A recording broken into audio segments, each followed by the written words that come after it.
रूपा सर्वावादिदेशवा सा महादेवा प्रचंडा सर्वावदेवादेशा सर्वते सर्वेणा नमस्ते साग्राणनाभ्यायज्ञात्राहिमानं नमो नमः। हे अम्बा अम्बालिके अम्बालिके मस्त का जिना सुभाषित। हे अम्बालिके, अगर तुम मेरे साथ ब्याह करने के लिए तैयार हो तो मुझे कोई परेशानी नहीं है। तो चलिए। और जब महादेव जी को देवी जी ने जयमाल डाल दिया तो सब लोगों ने ताली बजाई। अगोतरे में भूत बंगाल सब ने अपनी ऐसी गर्जना की कि बस वहां तो सारे लोग घर में जो थे चारपाइयों में सो रहे सब नीचे हो गए, चारपाइयों ऊपर हो गए। गर्जना के कारण दक्ष प्रजापति का दौड़ते दौड़ते द्वारपाल बोले प्रभु ये कैसी आश्चर्य है। बोले बस यही तो राजकुमार की शादी हो रही है। अब दक्ष प्रजापति का जब पूरी बस्ती आके खड़ी हो गई तो बोले ये क्या है। और जब उन्होंने जब महादेव जी ने डाला तो ध्यान धरती पृथ्वी पाताल चारों लोग हिलके कंपान डरते से होने लगे। अरे बोले प्रभु ये तो धीरज धर्म देते और नारी आपद काल पर चारी। अरे इसे तो कंट्रोल करो प्रभु। हे दिनों के दिनारा पालन करना विष्णु इसे कंट्रोल करो। अरे नारायण इसे कंट्रोल ब्रह्मा इस सृष्टि को कंट्रोल करो। सारे देवता अपने अपने पहले में लग गए और सब वही जो बोले महादेव आप चिंता करना कुछ नहीं होगा। और ऐसा उनका जयमाल गान संपन्न हुआ। अब महाराज चलते हैं जन्माशय में। अब जब वहां पहुंचे तो द्वारचार जाता है ना महाराज, द्वारचार। ओ बोलो महाराज द्वारचार। द्वारचार में लड़के वाले जेवर जागी सब लेकर के लड़की वाले को सौंपते हैं कि भैया ये जेवर जागी है ये द्वारचार सौंपो। अब वहां जब सौंपा, सौंपने के बाद भैया चांदी का नारियल जब महादेव को देना, महादेव बहुत प्रसन्न हुए।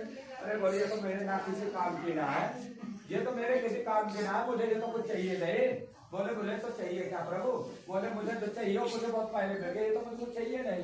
तो भैया देखा तो परातों में सोना चांदी हीरा मोती जवाहरात राजे सब कुछ लिया पर उन्होंने कुछ नहीं स्वीकार किया। महाराज बाहर का उन्होंने 1 ही रुपए स्वीकार किया और कहा कि प्रभु दक्ष प्रजापति मुझे आपकी कन्या पसंद, मुझे कुछ नहीं चाहिए। तब महादेव जी ने कहा यदि तुषारे कंदो निधावराय स्वाहा देवी अम्बालिका तेस्तम नमामिचा। हे महारानी आपको ये धन दौलत से मोह है तो आप अपने पिताजी के यहाँ रहिए, क्योंकि मैं बनवासी हूँ, जंगल का रहने वाला हूँ, जमीन पे सो जाता हूँ, पत्तों पे खा लेता हूँ, मिल जाए तो ठीक है, नहीं मैं भूखा रह जाता हूँ, मुझे तो ये सब कुछ चाहिए नहीं।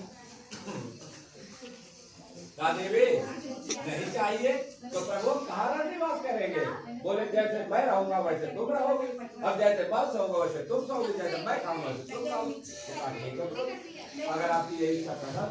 उन्होंने कहा दक्ष प्रजापति का पिताजी ये संपत्ति धन खजाना हमें नहीं चाहिए, हमें कुछ नहीं चाहिए। ऐसा करिए बारात का सेवा सत्कार करिए और भोजन करेंगे। अब दक्ष प्रजापति तरह तरह का आइटम, तरह तरह का भोजन तुम्हारे जैसे सब कुछ बनवाओ। अब जब बारातों की संगत होती भैया तो 1 घंटे सब खाली कर दिए, 5:30 खाली। अब भैया गांव वालों को भोजन नहीं मिला, सारे बाराती भोजन कर गए। अब दत्त प्रजापति घबराए, अरे प्रभु यह क्या हो गया। तो दौड़ते नारायण के बाद अरे प्रभु मेरी इज्जत बचा लो, अब तो आज तो मेरी नाक कटने वाली है। नारायण कहते क्या हुआ। दक्ष प्रजापति आप तो राजा हो, क्यों इतना घबरा रहे हो। बोले प्रभु यही तो कारण है, तब भगवान ने अपना सुदर्शन घुमाया, देखा तो भोजन अटल भर गया। सब लोगों ने तरह तरह भोजन किया, जय जयकार हुई, फूलों की वर्षा होने लगी। भगवान ने कहा हमारे महादेव ऐसी भी लीला आपके अंदर है। तब दक्ष प्रजापति बहुत प्रसन्नचित्त हुए और महारानी पार्वती का हाथ और महादेव के हाथ में पकड़ा दिया और कहा यदि हाथ से कन्या यादि दे नमस्तुते चा सागित्वा नमामि यज्ञा वेद विद्यायते च निपुण यज्ञा महादेवा सरिता सम्या सदा यत्तिलोकी नाथाय महादेवाय नमो नमः। हे महादेव आप 3 लोक के स्वामी हो और ब्रह्मलोक के सारे देवताओं को नतमस्तक होते हैं और प्रभु यदि हमसे कुछ त्रुटि हो तो आप क्षमा करिए। ब्रह्मा जी आप ब्याह कराइए। अब ब्रह्मा जी बैठ के बोले प्रभु ब्याह कराने की तो इच्छा है पर ब्याह तो कराना ही पड़ेगा। बोले तो ठीक है। तो बोले भैया वन पक्ष वाले कुछ देखे दहेज। बोले भैया हमें कछु ना लेना देना, हमें तो लड़की लेनी है, अगर आपकी इच्छा हो तो हमें कन्या दे तो आप तो उसी में खुश, हमें कुछ ना चाहिए। तो लड़की वालों का भैया आपको नहीं तो हमें तो दे रहा। तो बोले भैया कैलाश में भेज देना, हम 2-4 दिन लंगर लगा के लोगों को बांट देंगे, हमें तो कुछ चाहिए नहीं और हम आपकी संपत्ति रख सकते नहीं। महादेव ने कहा मेरे पास बहुत संपत्ति है। कहा हमें कैसे पता कि आपके पास संपत्ति बहुत है। आपने मेरा घर नहीं देखा, मेरा राज नहीं देखा, मेरा महल नहीं, मेरा दरवाजा नहीं देखा। बोले दक्ष प्रजापति जिस दिन तुम मेरे राज्य में आ जाओगे तो मेरे राज्य में चलते चलते आप भूल हो जाओगे, दरवाजा भी नहीं पाओगे। मुझे महादेव कहते हैं। भैया देवी ने स्वयंवर बड़ी प्रफुल्लित हुई और कहा बस ब्याह चालू हो गया। अब ब्याह जब चालू होता है तो क्या कहते हैं, यदिका तुषारम सभा साधिते योग्यम पंचनेतम कर्म कांडा हेत्वा महादेवा देवी तुषार प्रतिवेदावला। कहा महादेव महादेव कन्या कुछ कहना चाहती है। बोले प्रभु कहो। तो कन्या ने 7 वचन मांगे। बोले महादेव मेरे 7 वचन है, सारी 12 संगत मेरी सारथी है और मैं 7 वचन कहूँ, मेरे वचनों को आपको पालन करना पड़ेगा। तो बोले ठीक है, कहिए देवी क्या कहना चाहती हो। देवी पहले वाक्य में कहा, अब इन्होंने तो ब्याह किया है बताएगी भगवती जी, अभी तो लड़की ब्याह करके आए, क्या कहा। पहले वचन में कहा यद्याः व्रतानाभ्यं उद्यापनं पाहि पूजा कर्म कांडे यथा यद विवाहाभ्यं शिरोशंकरं कुमारी प्रथमं वचनम। कुमारी कहती स्वामी तुम्हारी बारात आई है, वेलकम है। तुम्हारी संगत आई है, सबका स्वागत है। आप मेरे दरवाजे आए हो, मुझे लेने आए हो, आपका भी स्वागत है। मगर हाँ आप देव पूजा करें, यज्ञ करें, अनुष्ठान करें, कार्य करें, शादी करें, संबंध करें। अगर आप मुझे अपने बामांग में लेके आप काम करेंगे तो मैं तुम्हारे बामांग में चलने के लिए तैयार हूँ महादेव, अन्यथा मैं अपने पिता के घर ही। महादेव जी भाई मस्त देगी, ये तो बहुत आसान बात है। दादा तो मैं तुम्हारे घर कोई काम नहीं करूँगा। बोल तो ठीक है, बोल तो तीसरा सुनिए। बोले कहिए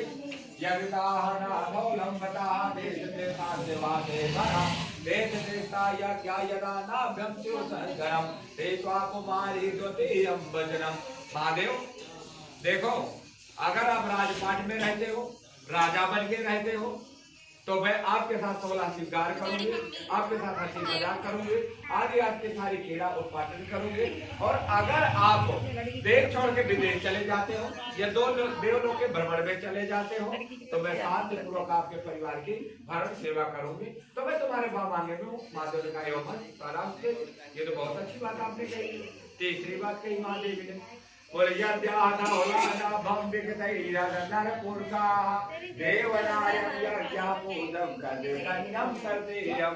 कुमारी ने कहा महादेव ये मेरा तीसरा वचन है। अगर आप देवलोक के भ्रमण में जाते हो, देवलोक के भ्रमण में जाते हो तो आप मुझे लेके चलना पड़ेगा। यदि आप किसी देवलोक में किसी देवता के घर जाते हो निमंत्रण में, तो आपको मुझे लेके चलना पड़ेगा। यदि आप कहीं कैलाश में विराजमान हो रहे हो, समाधि स्थल में हो, तो मुझे लेके चलना पड़ेगा। यदि आप यज्ञ कर रहे हो, भंडारा कर रहे हो, ब्राह्मण भोजन कर रहे हो, गरीबों को धन दे रहे हो, तो मुझसे पूछ के करना पड़ेगा। बोले ठीक है। यदि महादेव तुम किसी कार्य में अपना शिष्य बनाना चाहते हो, किसी को कुछ कहना चाहते हो, तो आप मेरे बिना संगत के नहीं कर सकेंगे, तो मेरे साथ करेंगे।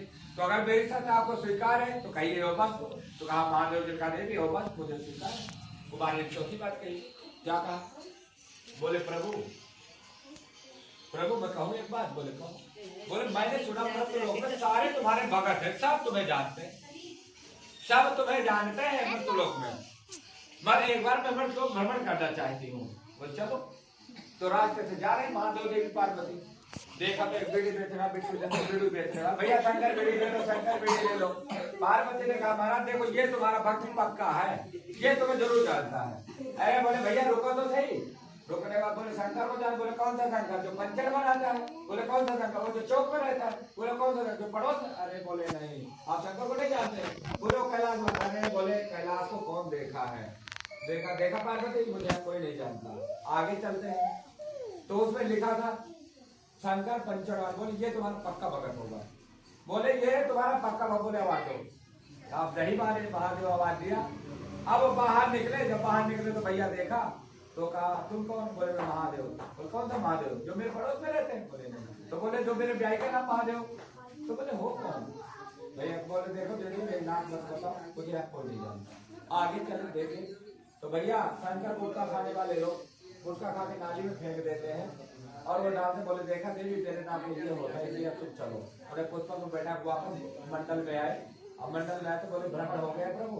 तीसरी साल सुनिए, चौथी साल जब कहा मुझे कोई नहीं जानता, मुझे कोई नहीं जानता इस संसार में। राम जपे शंकर की माला, शंकर जपे राम की माला। मुझे राम मर्यादा पुरुषोत्तम श्री राम के अलावा मुझे कोई नहीं जानता। मेरे परम सिद्ध भगवान राम है और मैं उनका गुरु हूँ, बस उनके अलावा मुझे संसार में कोई नहीं जानता। तो बोले ठीक है। यद्याह कुमारी नाम चतुर्थम वचनम कुमारी। कुमारी ने कहा स्वामी अब तुम्हें यहाँ कोई नहीं जानता है तो आगे कैसे काम गृहस्थी पालन होगी? बोले तदस्व होगी। तब उन्होंने अपने कार्य को स्वीकार, बोले स्वामी तदस्व आप जो कहो वही स्वीकार करूंगा। पंचम वाक्य में देवी ने कहा यदिदाधौलम परानाहिता यज्ञम समा यद कुमारी पंचनम वदा। महादेव आज से मुझे बर के ले चल रहे हो तो आज से पर नारी माँ के समान, पर भाई पिता के समान, आज के बाद तुम मेरे सिवाय किसी नारी को अपनी पत्नी स्वीकार नहीं करोगे, प्रेमिका स्वीकार नहीं करोगे, तो मैं तुम्हारे बामान में चलने के लिए तैयार हूँ। महाराज महादेव जी ने कहा देवी ये भी बहुत अच्छी बात है, तानाज तो ये तो बहुत अच्छी बात है आपने कही है, तानाज तो इन चीजों से तो मुझे कोई मतलब ही नहीं है। तो बोले छठी बात कही है, फिर छठी बात कही यदि तुषारम धौला प्रवस्तमादे यदा लग्न विवाहे त्वरीयं गोविंदा संगतम योग परिवारम समा। कहा स्वामी सबने आपने मेरी स्वीकार की और हर बात आप मेरी माने ली। अरे एक बात और मैं कहती हूँ, एक बात और मैं कहती हूँ, अगर आप देश देशांतर के लिए चले जाते हो, भ्रमण में चले जाते हो, समाधि में लग जाते हो, कार्य में लग जाते हो, उस समय मैं आपकी सेवा करूंगी। अंतोगत्वा समाधि के दरमियान कोई देवता, कोई राक्षस, कोई पिशाच, कोई गंधर्व आके अगर आपकी समाधि को जगाना चाहता है, खंडित करना चाहता है, उस समय में युद्ध करूंगी, ये आप मुझे वचन दो। बोले ओ बस ये तो बहुत अच्छी बात है, अब मुझे पहरेदारों की जरूरत नहीं पड़ेगी, ये तो बहुत सर्वश्रेष्ठ है। सातवीं बात महादेवी ने कहा यदिदाधौलम सभासंजनाभ्यम यदा देवी सा महादेवा गौरी शंकरम कैचम कुमारी। कुमारी ने कहा स्वामी आपने मेरी 6 शर्तें स्वीकार की, 7वीं शर्त में कहती हूँ कि बेलाज बेला की लेकर के मंडप की सब करके कहती हूँ कि आज से जो तुम कहोगे, जैसे तुम रखोगे, जैसे तुम रहोगे, वैसे मैं तुम्हारे बाबा में चलने के लिए तैयार हूँ। और तब उन्होंने कहा शर्मंगले मंगले शिवे सर्वसाधिके शरणे गौरी नारायणी नमस्तुते। देवी हर जगह तुम सर्वमंगल रहोगी, हर जगह राज वैभव रहेगा, हर जगह मान सम्मान रहेगा, हर पूजा में तुम्हारा दर्जा रहेगा, मैं तुम्हें वचन देता हूँ। महादेव जी ने कहा धन्य है प्रभु, आप जैसे पति परमेश्वर मिल नहीं सकते। अब महादेव जी कहा देवी तुमने तो मुझसे 7 शर्तें की, मैं तुमसे 5 ही शर्तें कहूंगा देवी, 5 ही शर्तें मेरी स्वीकार कर लेगा। देवी ने कहा कहो महादेव। केलास्तु यज्ञा यदे यासरेण तेरम यज्ञा सर्वसंकारम सौभ्यासादिता योग वर्धनम वदेचा। बोले देवी जब तक मैं राज्य में रहूं, हंसी मजाक करिए, कीड़ा करिए, सब कुछ करिए, 16 श्रृंगार करिए, और जब मैं समाधि स्थल में रहूं मेरे जैसे 7वीं पर के लिए तपस्या करनी होगी, बाबा से स्वीकार है। देवी ने कहा प्रभु ये नहीं हो सकता, ये नहीं हो सकता। बोले क्यों? बोले मैं मांग भी भरूंगी, लिपस्टिक भी लगाऊंगी, 16 श्रृंगार भी करूंगी, तो फिर आप मेरी सेवा नहीं कर सकती, क्योंकि मैं हूँ बनवासी और तुम कहने गए तो मेरी सेवा नहीं कर सकती। अब यही ठीक है, आप अपने पिता के घर ठीक है, आगे ऐसे चला जाऊंगा। देवी ने कहा बात बिगड़ गई है क्या? देवी ने सोचा नहीं प्रभु जैसा आप कहो ठीक है तब। महादेव ने कहा ठीक है।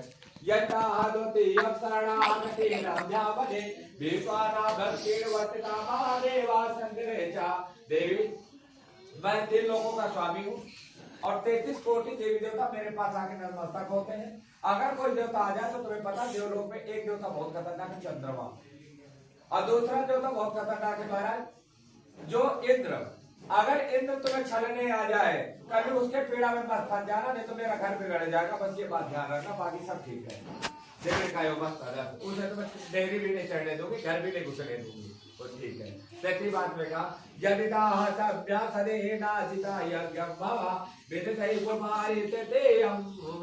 महादेव। महादेव ने कहा देवी मैं 33 बात में कहता हूँ कीड़ा करो, अबोध करो, अच्छी भक्ति करो, सदिद्ध करो, और जो भी कलयुग का भक्त तुम्हारी शरण में आना चाहता है उसे तुरंत ही आशीर्वाद प्रदान करके अपनी शरण में ले लो, ये मेरा वचन है। चौथी बात में कहा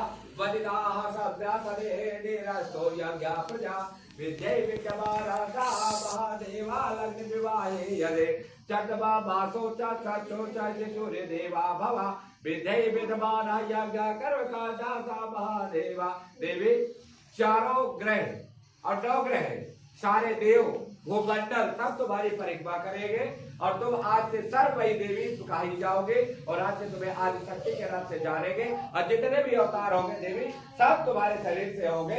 ये मेरा वचन है। ताला देवी बड़ी प्रफुल्लित हुई। अब पंचांग में उन्होंने अपनी बाड़ी को समाप्त कर दिया। पीड़ा तो या देवा या सरे नाम छो देवा प्रवासिना देवी देवा प्रवचना सभा। हे माँ देवी, ये सान्निध्य कोटि है, प्रवचन है। कार्य को देख करके मैं अपने पंचम वाणी को समाप्त करता हूँ कि आपने पति रूप स्वीकार किया है। ग्रहणी मैं आपका जीवन तक आभारी रहूंगा। हम ग्रहण का पालन करें। बोले महादेव भगवान की जय, भगवान की जय। चाचा व्यायोग पुष्पादि जय वंश समर्पयामि। ओ शंकर भगवान की जय। ये ब्याह संपन्न हुआ। हाथ जोड़कर प्रार्थना करिए महादेव से।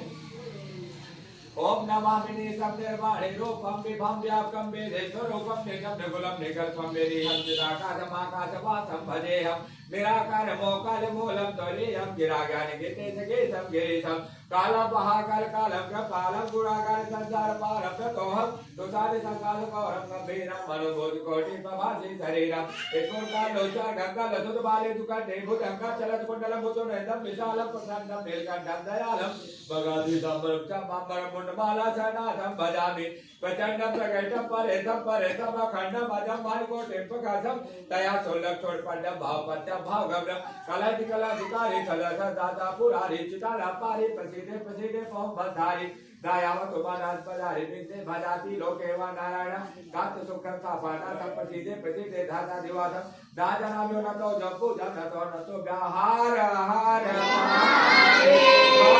हर महादेव। ऐसे महादेव जी का ब्याह संपन्न हुआ। देवी अपने कंठ राजपाट से चलने के लिए जब कैलाश में पहुंची देवी तो सदन वहां देखा ना तो कोई घर था, ना ही कोई महल था, ना ही कोई कुछ था। जाकर के महादेव जंगल में अपनी तपस्या में बैठ गए और देवी ने कहा मैं कहाँ रहूंगा, मैं कैसे रहूंगी भैया, ये पत्थर वो पत्थर। एक दिन हुआ, 2 दिन हुआ, 4 दिन हुआ, 5 दिन ना तो पूछता। देवी ने कहा भैया तुमको जुगाड़ करना पड़ेगा। तो जो पिताजी ने कुछ राशन पानी दिया था वो भैया वही अपने जहाँ वो बेलती वही चकला बन जाता, जहाँ वो बेलती वहाँ बेलन तैयार हो जाता, जहाँ वो आग जलाती वहाँ चूल्हा तैयार हो जाता। और देवी ने ऐसे गृहस्थी के 16 वर्णों का निर्माण किया। देवी महादेवी ने कैलाश में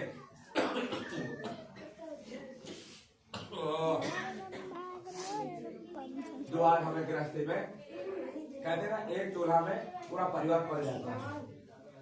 अगर एक ही घर में 2 चूल्हा हो जाए तो खर्चा पड़ जाता है ना। तो देवी ने 16 चीजों का वर्णन किया वहां। तो गृहस्थी में सर्वप्रथम क्या चाहिए होता है? गृहस्थी में सर्वप्रथम क्या चाहिए होता है? घर चलाने के लिए हमें क्या चाहिए होता है? क्या चाहिए होता है? गृहिणी तो ठीक है, पर सबसे पहले घर चलाने के लिए क्या चाहिए होता है? गृहिणी तो ठीक है, पत्नी तो आ गई, राशन